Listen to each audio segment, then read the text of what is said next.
मुख्यमंत्री जयराम ठाकुर सोमवार को अपने गृह विधानसभा क्षेत्र सराज के 1 दिवसीय दौरे पर मौजूद रहे। इस दौरान जयराम ठाकुर ने लगभग 3000 मीटर की ऊंचाई पर स्थित अपनी कुलदेवी माता शिकारी देवी के दर पर शीश नवाया। इस मौके पर मुख्यमंत्री जयराम ठाकुर ने शिकारी माता क्षेत्र में पर्यटन की संभावनाओं को लेकर अधिकारियों से बातचीत कर जरूरी दिशा निर्देश दिए। उन्होंने कहा कि क्षेत्र में शिकारी माता मंदिर न केवल धार्मिक दृष्टि से महत्वपूर्ण है बल्कि पर्यटकों के लिए पसंदीदा गंतव्य के रूप में भी उभरा है। राज्य सरकार क्षेत्र में पर्यटन गतिविधियों को प्रोत्साहित करने के लिए पर्यटन ढांचे को तैयार करने के लिए प्रतिबद्ध है। जयराम ठाकुर ने कहा कि राज्य में एडीबी परियोजना के अंतर्गत नई राहें नई मंजिलें योजना के तहत नए पर्यटन स्थल विकसित किए जा रहे हैं। इसके उपरांत मुख्यमंत्री जयराम ठाकुर ने उपमंडल थुनाग की ग्राम पंचायत टीम कटारू में लगभग 64 करोड़ रुपए की विकासात्मक परियोजनाओं का लोकार्पण एवं शिलान्यास किया। वहीं मुख्यमंत्री जयराम ठाकुर द्वारा जंजैली के मुख्य बाजार में सुबह हुई आगजनी की घटना में मौके पर पहुंचकर हालात का जायजा लिया। मुख्यमंत्री जयराम ठाकुर ने प्रभावित परिवार से मिलकर सरकार की ओर से हर संभव सहायता प्रदान करने का आश्वासन दिया है।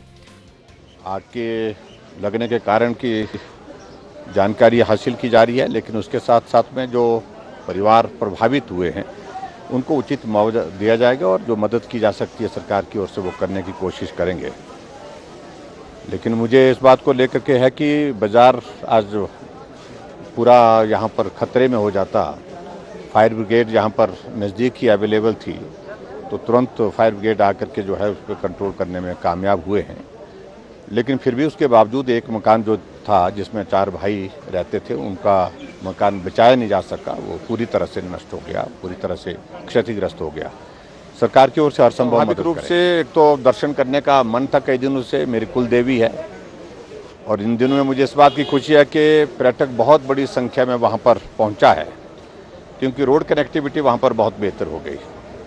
और दूसरी बात ये भी है कि 2 सीजन पिछले हमारे जो है टूरिज़्म के वो कोविड के कारण प्रभावित हुआ। अब की बार अच्छा टूरिस्ट आ रहा है और मैं उम्मीद करता हूं कि जो जंजैली घाटी हमारी पर्यटन की दृष्टि से जिसको हम प्रमोट करने लगे हैं, आने वाले समय में जो धार्मिक पर्यटक शिकारी माता दर्शन के लिए आता है वो भी आएंगे और उसके साथ टूरिस्ट भी आएंगे क्योंकि ये सुंदर वैली है, बहुत सुंदर वैली।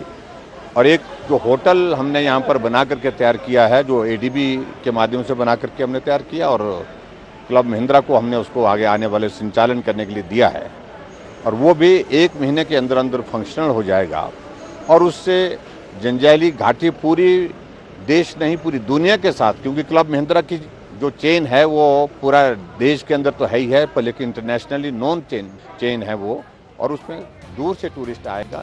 मुख्यमंत्री जयराम ठाकुर ने जंजैली पर्यटन महोत्सव 2022 के समापन समारोह की भी अध्यक्षता की। इस अवसर पर लोगों को संबोधित करते हुए मुख्यमंत्री जयराम ठाकुर ने कहा कि क्षेत्र को पर्यटन की दृष्टि से विकसित करने के लिए एक व्यापक विकास योजना तैयार की जाएगी ताकि यह एक प्रमुख पर्यटन गंतव्य के रूप में उभर सके। राज्य के रूप में इसलिए जाने जाता है कि आप बिजली पैदा करते हैं।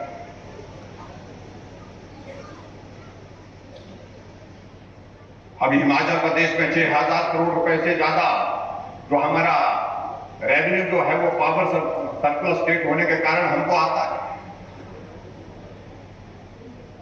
लेकिन हमने कहा कि बिजली पैदा करने वाले उस ऊर्जा राज्य में हमारे गरीब आदमी को क्या लाभ हुआ? उसका लट्टू का किराया तो उसको देना ही पड़ रहा। और लट्टू का किराया नहीं, मैंने पूछा जब अधिकारियों के साथ, मैंने कहा अगर थोड़ी देर के लिए मैंने 2 घड़ी में लट्टू लगा के रखा, 2 घड़ी में कभी कभी जाता हूं,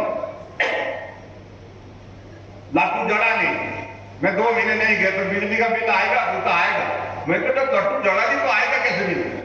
बोलते वो तो आएगा, मीटर लगा है तो 15 रुपए मीटर के लगेंगे फिक्स, वो तो देने पड़ेंगे। मैंने कहा और किस दिन के बोलते 40 रुपए सर्विस चार्जेस के देने पड़ेंगे, 55 रुपए आपको लट्टू जले चाहे ना जले तो भी देना पड़ता था। मैंने कहा ये तो गलत तरीका है तुम्हारा। वो तो गलत तो है लेकिन ये निर्णय किया होगा सरकार ने। जंजैली से एसटीवी के लिए चेतन लता की रिपोर्ट।